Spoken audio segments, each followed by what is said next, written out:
ಪ್ರತಿಯೊಬ್ಬ ಮಾನವನ ಹಕ್ಕು ಶಾಂತಿ ನೆಮ್ಮದಿಯಿಂದ ಬದುಕುವಂಥದ್ದು. ಸೊ ಆ ಶಾಂತಿ ನೆಮ್ಮದಿ ಕಾಪಾಡೋದಕ್ಕೆ ನಾವು ಎಷ್ಟರವರೆಗೂ ಬೇಕಾದ್ರೂ ಹೋಗೋದಕ್ಕೆ ಸಿದ್ಧ ಆಗಿದ್ದೀವಿ. ಜಮೀನುಗಳ ವಿಚಾರಕ್ಕೆ ಎಷ್ಟೋ ಕೊಲೆಗಳಾಗ್ತಾ ಇದೆ. ಬರೀ ಹಣ ಅಧಿಕಾರಕ್ಕೋಸ್ಕರ ಮಾಡಬಾರ್ದು ಕೆಲಸಗಳನ್ನೆಲ್ಲ ಮಾಡ್ತಾ ಇದ್ದಾರೆ. ಯಾರೋ BAಗಳು RAಗಳು ಒಂದು ವರದಿ ತಗೊಂಡ್ ಬರ್ತಾರೆ ಮಾಜರ್ ಮಾಡಿ ಅಂತ ಅಂದಿದ ತಕ್ಷಣ ದಯವಿಟ್ಟು ಅವ್ರನ್ನ ನಂಬಕ್ ಹೋಗ್ಬೇಡಿ.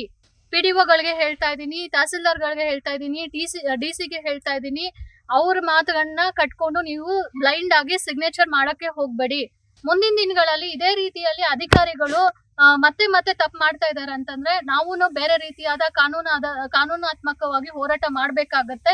ಶ್ರೀನಿವಾಸಪುರ ತಾಲೂಕಿನಲ್ಲಿ ಮತ್ತೆ ಭೂಮಾಫಿಯಾದ ಅಟ್ಟಹಾಸ ಬಯಲಾಗಿದೆಯಾ? ಬಡ ದಲಿತರ ಜಮೀನು ಕಬಳಿಸಲು ಅಧಿಕಾರಿಗಳೇ ಕೈ ಜೋಡಿಸಿದ್ರಾ? ನಕಲಿ ದಾಖಲೆ, ಸುಳ್ಳು ವಂಶವೃಕ್ಷ, ಹಣದ ಆಮಿಷ, ಇದೀಗ ಗ್ರಾಮಸ್ಥರ ಆಕ್ರೋಶ ಸ್ಫೋಟಗೊಂಡಿದೆ. ಕೋಲಾರ ಜಿಲ್ಲೆಯ ಶ್ರೀನಿವಾಸಪುರ ತಾಲೂಕಿನ ಯದಲೂರು ಹೋಬಳಿಯ ಲಕ್ಷ್ಮೀಸಾಗರ ಗ್ರಾಮದಲ್ಲಿ ಭೂ ಕಬಳಿಕೆ ಆರೋಪ ಭಾರೀ ಚರ್ಚೆಗೆ ಕಾರಣವಾಗಿದೆ. ಸರ್ವೆ ನಂಬರ್ 314/1ರಲ್ಲಿರುವ 1 ಎಕರೆ ಜಮೀನು ಮತ್ತು ಸರ್ವೆ ನಂಬರ್ 308ರಲ್ಲಿರುವ 37 ಗುಂಟೆ ಜಮೀನನ್ನು ಅಕ್ರಮವಾಗಿ ಕಬಳಿಸಲು ಸಂಚು ರೂಪಿಸಲಾಗಿದೆ ಎಂಬ ಆರೋಪ ಕೇಳಿಬಂದಿದೆ. ಗ್ರಾಮಸ್ಥರ ಆರೋಪದ ಪ್ರಕಾರ ಮಧ್ಯವರ್ತಿ ಅಂಜಪ್ಪ ಎಂಬಾತ ಅಧಿಕಾರಿಗಳಿಗೆ ಹಣದ ಆಮಿಷ ಒಡ್ಡಿ ನಕಲಿ ವಂಶವೃಕ್ಷ ಹಾಗೂ ಸುಳ್ಳು ದಾಖಲೆಗಳನ್ನು ಸೃಷ್ಟಿಸಿದ್ದಾನೆ ಎನ್ನಲಾಗಿದೆ. ಇನ್ನು ಗಂಭೀರ ಅಂಶ ಏನೆಂದರೆ ನಾಡ ಕಚೇರಿಯ ಉಪ ತಹಸೀಲ್ದಾರ್ ಚಂದ್ರಪ್ಪ, ಕಂದಾಯ ನಿರೀಕ್ಷಕರು ಮತ್ತು ಗ್ರಾಮ ಆಡಳಿತಾಧಿಕಾರಿಗಳು ಈ ಅಕ್ರಮಕ್ಕೆ ಸಾಥ್ ನೀಡಿದ್ದಾರೆ ಎಂಬ ಆರೋಪ ಕೇಳಿಬಂದಿದೆ. ಕಾನೂನುಬದ್ಧ ವಾರಸುದಾರರನ್ನು ಕಡೆಗಣಿಸಿ ಬಲಾಢ್ಯರ ಹೆಸರಿಗೆ ಖಾತೆ ವರ್ಗಾವಣೆ ಮಾಡಲಾಗಿದೆ ಎಂದು ಗ್ರಾಮಸ್ಥರು ಆಕ್ರೋಶ ವ್ಯಕ್ತಪಡಿಸಿದ್ದಾರೆ. ನ್ಯಾಯಾಲಯದಲ್ಲಿ ಪ್ರಕರಣ ಬಾಕಿ ಇದ್ದರೂ ನಿಯಮ ಉಲ್ಲಂಘಿಸಿ ಜಮೀನು ಪರಭಾರೆ ಮಾಡಿರುವುದು ಇದೀಗ ಹೊಸ ಅನುಮಾನಗಳಿಗೆ ಕಾರಣವಾಗಿದೆ. ಈ ವಿಷಯ ತಿಳಿದು ಸ್ಥಳಕ್ಕೆ ಭೇಟಿ ನೀಡಿದ KRS ಪಕ್ಷದ ರಾಜ್ಯ ಮಹಿಳಾ ಮುಖ್ಯ ಕಾರ್ಯದರ್ಶಿ ಇಂದಿರಾ ರೆಡ್ಡಿ ಅವರು ದಾಖಲೆಗಳನ್ನು ಪರಿಶೀಲಿಸಿ ಅಧಿಕಾರಿಗಳ ವಿರುದ್ಧ ತೀವ್ರ ಆಕ್ರೋಶ ಹೊರಹಾಕಿದ್ರು. ಭೂಮಾಫಿಯಾದ ಭಯದಿಂದ ರೈತರು ಕೃಷಿಯನ್ನೇ ಬಿಟ್ಟು ಪ್ರತಿದಿನ ಕಚೇರಿಗಳಿಗೆ ಅಲೆಯುವ ಪರಿಸ್ಥಿತಿ ನಿರ್ಮಾಣವಾಗಿದೆ ಎನ್ನಲಾಗುತ್ತಿದೆ. ಜಮೀನು ಕೇಳಲು ಹೋದ ಬಡವರಿಗೆ ಕೊಲೆ ಬೆದರಿಕೆ ಹಾಕಲಾಗುತ್ತಿದೆ ಎಂಬ ಆರೋಪವೂ ಕೇಳಿಬಂದಿದೆ. ಇದೇ ಮಾದರಿಯ 10 ಅಕ್ರಮಗಳು ತಾಲೂಕಿನ ವಿವಿಧ ಭಾಗಗಳಲ್ಲಿ ನಡೆದಿದೆ ಎಂದು ಗ್ರಾಮಸ್ಥರು ಹೇಳುತ್ತಿದ್ದಾರೆ. ಈಗ ಗ್ರಾಮಸ್ಥರ ಒತ್ತಾಯ ಒಂದೇ ಒಂದು, ಜಿಲ್ಲಾಧಿಕಾರಿಗಳು ತಕ್ಷಣ ಮಧ್ಯಪ್ರವೇಶಿಸಿ ಭ್ರಷ್ಟ ಅಧಿಕಾರಿಗಳನ್ನು ಅಮಾನತುಗೊಳಿಸಬೇಕು, ಸಂತ್ರಸ್ತ ರೈತರಿಗೆ ನ್ಯಾಯ ಒದಗಿಸಬೇಕು. ಇಲ್ಲವಾದರೆ ಬೃಹತ್ ಪ್ರತಿಭಟನೆ ನಡೆಸುವುದಾಗಿ ಗ್ರಾಮಸ್ಥರು ಎಚ್ಚರಿಕೆ ನೀಡಿದ್ದಾರೆ. ಮಾಡಿಕೊಟ್ಟಿರೋದು ಆಂಜನಪ್ಪ ಅನ್ನೋರು. ಈ ಆಂಜನಪ್ಪ ವಂಶವೃಕ್ಷದಲ್ಲಿ ಇನ್ನೊಂದು ಎಡ್ವರ್ಟ್ ಮಾಡಿದ್ದಾರೆ. ಏನು, ಆಲಮ್ಮ ಅವರನ್ನ, ಸೊನ್ನಮುನಿಯಪ್ಪ ಅವ್ರಿಗೆ ಆಲಮ್ಮ ಅನ್ನೋರು ಮಗಳು. ಆದ್ರೆ ಇನ್ನೊಂದು ವಂಶವೃಕ್ಷದಲ್ಲಿ ಅವ್ರು ಮಾಡ್ಕೊಂಡಿರುವಂತ ವಂಶವೃಕ್ಷದಲ್ಲಿ ಆಲಮ್ಮ ಅನ್ನೋರು ಅವ್ರಿಗೆ ಹೆಂಡತಿ ಅಂತ ಹೇಳಿ ಹಾಕಿದ್ದಾರೆ. ಮಗಳನ್ನ ಹೆಂಡತಿ ಮಾಡ್ಬಿಟ್ಟಿದ್ದಾರೆ. ಅಂದ್ರೆ ನೈತಿಕತೆ ಬೇಡವಾ ಈ ಸಮಾಜದಲ್ಲಿ ಬದುಕೋದಕ್ಕೆ? ಯಾವ ಸಂಬಂಧದ ಮೇಲೆ ಅವರು ಹೆಂಡತಿ ಆಗ್ತಾರೆ ಅನ್ನೋದು ಹೇಳ್ಬೇಕಲ್ಲ. ಮಗಳಿಗೂ ಹೆಂಡತಿಗೂ ವ್ಯತ್ಯಾಸನೇ ಇಲ್ವಾ ಇಲ್ಲಿ? ಮತ್ತೆ ಇವ್ರು ಗೋವಿಂದ ಗೌಡ್ರು, ಇವ್ರದೂನು ಅಷ್ಟೇ. ಸಣ್ಣಮುನಿಯಪ್ಪ ಚಿನ್ನಪ್ಪ ಹೆಂಡತಿ ಬಂದ್ಬಿಟ್ಟು ಬೈರಮ್ಮ ಇರೋದು. ಅವ್ರೇನ್ ಮಾಡ್ಬಿಟ್ಟಿದ್ರು, ಚಿನ್ನಪ್ಪ ಹೆಂಡತಿ ಬಂದು ಆಂಜಪ್ಪ ಅವ್ರ ಅಮ್ಮ ಹೆಸರೇ ಮುನಿಯಮ್ಮ ಅಂತಾನೆ ಹಾಕೊಂಡ್ಬಿಟ್ಟಿದ್ದಾರೆ. ಪಾಪ ಇವ್ರನ್ನ ನೋಡಿದ್ರೆ ನಿಮ್ಗೆ ಗೊತ್ತಾಗತ್ತೆ. ಈ ವಯಸ್ಸಲ್ಲಿ ದಿನ ಬೆಳಗಾದ್ರೆ ಎದ್ದು ಡಾಕ್ಯುಮೆಂಟ್ಸ್ ಇಟ್ಕೊಂಡು ತಾಲೂಕ್ ಕಚೇರಿಗೆ ಓಡಾಡ್ಬೇಕು, ಅಲ್ಲಿ ಓಡಾಡ್ಬೇಕು, ಇಲ್ಲಿ ಓಡಾಡ್ಬೇಕು. ಅವ್ರಿಗೆ ಖರ್ಚು ವೆಚ್ಚ ಯಾರು ನೋಡ್ಕೊಳ್ತಾರೆ?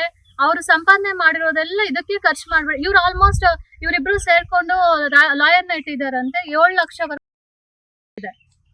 7 ಲಕ್ಷ ಇವ್ರು ಮಾಡಿರುವಂತಹ ತಪ್ಪು ಕೆಲ್ಸಕ್ಕೆ ಇವ್ರು 7 ಲಕ್ಷ ಖರ್ಚು ಮಾಡ್ಕೊಂಡು ಅವರು ದಿನನಿತ್ಯ ಕೇಸ್ಗೆ ಅಂತ ಓಡಾಡ್ಬೇಕಾ, ತಾಲೂಕ್ ಕಚೇರಿಗಳಿಗೆ ಓಡಾಡ್ಬೇಕಾ, ಪಂಚಾಯತಿಗಳಿಗೆ ಓಡಾಡ್ಬೇಕಾ, ಅಥವಾ ಸಂಪಾದನೆ ಮಾಡಿದ ದುಡ್ಡನ್ನೆಲ್ಲ ಇದೇ ತರ ಖರ್ಚು ಮಾಡ್ಕೊಳ್ತಾ ಹೋದ್ರೆ ಅವ್ರ ಜೀವನ ಏನಾಗ್ಬೇಕು? ಅವ್ರ ಸಂಸಾರ ಹೇಗೆ ಬದುಕುವಂಥದ್ದು? ಏನಾದ್ರು ಒಂದ್ ಸ್ವಲ್ಪ ಅವರು ಯಾರು ಇದನ್ನ ಹೊಡೆದಿದ್ದಾರೆ ಅವ್ರು ಮಾತ್ರ ನೆಮ್ಮದಿಯಾಗಿ ಮನೆಗಳಲ್ಲಿ ಕುತ್ಕೊಂಡಿರ್ತಾರೆ. ಅದೇ ಪಾಪ ಇವ್ರದೇ ಇದು ಜಮೀನು, ಇವ್ರದೇ ಜಮೀನ್ಗೋಸ್ಕರ ಇವ್ರು ಬಿಸಿಲು ನೆನ್ನೆ ಎಲ್ಲ ಪಾಪ ಇವ್ರು ಓಡಾಡ್ತಾ ಇದ್ರೆ ನಮ್ಗೆ ಒಂದ್ ಸ್ವಲ್ಪ ಬಿಸಿಲಲ್ಲಿ ನಿಂತ್ಕೊಳಕ್ ಆಗ್ಲಿಲ್ಲ. ಅಂತದ್ದು ಇವ್ರು ಗಾಡಿ ಎತ್ಕೊಂಡು ಹೆಲ್ಮೆಟ್ ಹಾಕೊಳ್ದಿರಾ ಯಾರಾದ್ರೂ ಒಬ್ರು ಭರವಸೆ ಕೊಡ್ತಾರೇನೋ, ಯಾರಾದ್ರೂ ಒಬ್ರು ನ್ಯಾಯ ಕೊಡ್ತಾರೇನೋ ನಮ್ಗೆ ಅಂತ ಹೇಳಿ ಬಿಸಿಲಲ್ಲಿ ಓಡಾಡ್ತಾರೆ. ನನ್ಗೆ ಒಂಥರ ಏನಪ್ಪಾ ಇದು ಇವ್ರಿಗೆ ಈ ಪರಿಸ್ಥಿತಿ ಅಂತ ಅರ್ಥ ಆಗುತ್ತೆ. ಆದ್ರೆ ಈ ಜನರಿಗೆ ಮಾನವೀಯತೆ ಅನ್ನೋದೇ ಸತ್ತೋಗಿದ್ಯಾ ಅಂತ ನಮ್ಗೆ ಅನ್ನಿಸ್ತಾ ಇದೆ ಎಲ್ಲೋ ಒಂದ್ ಕಡೆ. ಸಣ್ಣ ಪುಟ್ಟ ಇವ್ರಿಗೆ 1 ಎಕರೆ, ಅರ್ಧ ಎಕರೆ ಅಥವಾ 37 ಗುಂಟೆ ಸಣ್ಣ ಮಟ್ಟದ ಜಮೀನ್ ಆಗಿರ್ಬೋದು. ಯಾಕಂದ್ರೆ ಪಾಪ ಬೇರೆಯವರು ಅದು ಲೂಟಿ ಮಾಡ್ಕೊಳ್ಳೋದು ಅಭ್ಯಾಸ ಆಗ್ಬಿಟ್ಟಿದೆ. ಆದ್ರೆ ವ್ಯಕ್ತಿಗಳಿಗೆ ಇವ್ರು ಅದನ್ನೇ ನಂಬ್ಕೊಂಡಿರ್ತಾರೆ. ಅವರು ಅದನ್ನೇ ಅವ್ರ ಪರವಾಗಿ ಅವ್ರಿಗೋಸ್ಕರ ಮಾಡ್ಕೋಬೇಕು ಅಂತಂದ್ರೆ ಇವ್ರೆಲ್ಲ ಎಲ್ಲಿಗೆ ಹೋಗ್ಬೇಕು? ಕೃಷಿ ಮಾಡೋದಿಕ್ಕೆ ಒತ್ತು ಕೊಡ್ತಾ ಇಲ್ಲ, ಅದ್ ಮಾಡ್ತಾ ಇಲ್ಲ, ಇದ್ ಮಾಡ್ತಾ ಇಲ್ಲ ಅಂದ್ರೆ ಈ ತರದವ್ರು ಕೃಷಿ ಮಾಡೋದಿಕ್ಕೆ ಆಸಕ್ತಿ ಇರುತ್ತೆ. ಅವ್ರ ಜಮೀನ್ಗಳೇ ಅವ್ರ ಹೆಸರಲ್ಲಿ ಇರಲ್ಲ ಅಂತಂದ್ರೆ ಎಂತ ಪರಿಸ್ಥಿತಿ ನಿರ್ಮಾಣ ಆಗಿದೆ ಅಂದ್ರೆ, ಬೆಳಗ್ಗೆ ಎದ್ದು ನನ್ನ ಹೆಸರಲ್ಲಿ ಇವತ್ತು ಪಾನಿ ಇದೆಯೋ ಇಲ್ವೋ ಅಂತ ಚೆಕ್ ಮಾಡೋ ಮಟ್ಟಕ್ಕೆ ಇವತ್ತು ನಮ್ಮ ಕಾನೂನು ಸುವ್ಯವಸ್ಥೆ ಹೋಗ್ಬಿಟ್ಟಿದೆ. ಬೇಕು ಪ್ರತಿಯೊಬ್ಬ ಮಾನವನ ಹಕ್ಕು ಶಾಂತಿ ನೆಮ್ಮದಿಯಿಂದ ಬದುಕುವಂಥದ್ದು. ಸೊ ಆ ಶಾಂತಿ ನೆಮ್ಮದಿ ಕಾಪಾಡೋದಿಕ್ಕೆ ನಾವು ಎಷ್ಟರವರೆಗೂ ಬೇಕಾದ್ರೂ ಹೋಗೋದಿಕ್ಕೆ ಸಿದ್ಧ ಆಗಿದ್ದೀವಿ. ಮುಂದಿನ ದಿನಗಳಲ್ಲಿ ನಮ್ಮ ಕಾರ್ಯಕರ್ತರುಗಳೇನೆ ಇಂತಹ ಅನ್ಯಾಯಕ್ಕೆ ಒಳಗಾದವರೇನೆ ಚುನಾವಣೆಗಳಲ್ಲಿ ನಿಲ್ತಾ ಇದ್ದಾರೆ. ಯಾಕಂದ್ರೆ ಅವ್ರಿಗೆ ಕಷ್ಟ ಸುಖ ಗೊತ್ತಾಗ್ತಾ ಇದೆ.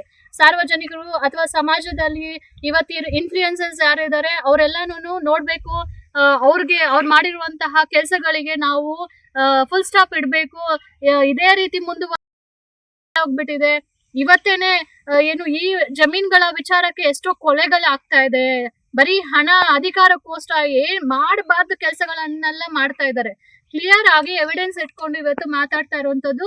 ಪಾಪ ನೋಡಿ ಇವ್ರ ಫೈಲ್ಗಳು ಎಷ್ಟೆಷ್ಟಿದೆ ಅಂತ. ಇವ್ರು ಒಂದಷ್ಟು ಫೈಲ್, ಇವ್ರು ಒಂದಷ್ಟು ಫೈಲ್, ಇಷ್ಟು ಪೇಪರ್ಸ್ ಹಿಡ್ಕೊಂಡು ಓಡಾಡ್ತಾ ಇದಾರೆ ಅಂದ್ರೆ ನೀವ್ ಹೇಳಿ. ನಮಸ್ಕಾರ, ನನ್ನ ಹೆಸರು ಕಿರಣ್ ಅಂತ ಹೇಳ್ಬಿಟ್ಟು. ನನ್ನ ತಾಯಿ ಅವ್ರಿಗೆ 2012 OS 42 ಅಲ್ಲಿ ಕೋರ್ಟ್ ಆದೇಶ ಆಗಿರುತ್ತೆ. ಕೋರ್ಟ್ ಆದೇಶ ಕೂಡ ಕಾಂಪ್ರಮೈಸ್ ಪಿಟಿಷನ್ ಆರ್ಡರ್. ಕೋರ್ಟ್ ಆದೇಶದ ಪ್ರಕಾರ ನನ್ನ ಎಲ್ಲ ದಾಖಲೆಗಳು ಈಗಲೂ ಪೊಸಿಷನ್ ನಾವೇ ಇದ್ದೀವಿ, ಯಾರೂ ಬಂದಿಲ್ಲ, ಬರೋದಕ್ಕೂ ಹೋಗೋದಿಲ್ಲ. ಬಟ್ ಏನಂತಂದ್ರೆ ನಾಗರಾಜ್ ಗೌಡ್ನ ನೇರವಾಗಿ ನಾನೇ ಫೋನ್ ಮಾಡಿ ಕೇಳಿದೆ. ಒಂದು ದಿವಸ ಭಾನುವಾರ ಕರ್ಸಿದ್ದಾರೆ. ನನ್ನ ಹತ್ರ ವಿಡಿಯೋ ರೆಕಾರ್ಡ್ ಸಹ ಇದೆ.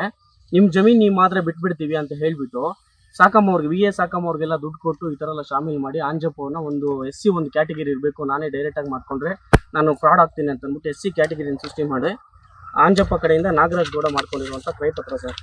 ಯಾವುದೇ ಕಾರಣಕ್ಕೂ ನಮ್ಮ ತಾತ ಸಣ್ಣ ಮುನಿಯಪ್ಪ ಯಾವುದೇ ಕಾರಣಕ್ಕೂ ಮಾಡಿಕೊಟ್ಟಿಲ್ಲ. ವಿತ್ ಅವ್ರದ್ದು ಆಧಾರ್ ಕಾರ್ಡ್ ವಿತ್ EC ಅವ್ರದ್ದು ಬರ್ದುಕೊಂಡವರು EC ಸಹ ಇದೆ. ಎಷ್ಟೋ ಸರಿ ನಾವು ಹೇಳಿದ್ದೀವಿ, ಇದು ನೋಡೋಣ, ಇದು ನಮ್ಮ ತಾತನ ಜಮೀನು, ಪೊಸಿಷನ್ ನಾವೇ ಇದ್ದೀವಿ, 2021 ಹೇಗೆ ನೀವು ಮಾಡ್ಕೊಳ್ಳೋಕೆ ಸಾಧ್ಯ ಆಗುತ್ತೆ, ಇದೆಲ್ಲ ಫ್ರಾಡ್ ಅಲ್ವಾ ಅಂದರೆ ನಿಮ್ಮಿಂದ ಏನಾಗುತ್ತೆ ಆಗು ಅಂತಂದ್ಬಿಟ್ಟು ಅದೆಲ್ಲ ರೆಕಾರ್ಡ್ಸ್ ಎಲ್ಲ ಇದೆ ಸರ್. ನಮ್ಮ ಹತ್ರ ರೆಕಾರ್ಡ್ಸ್ ಎಲ್ಲ ಇದೆ.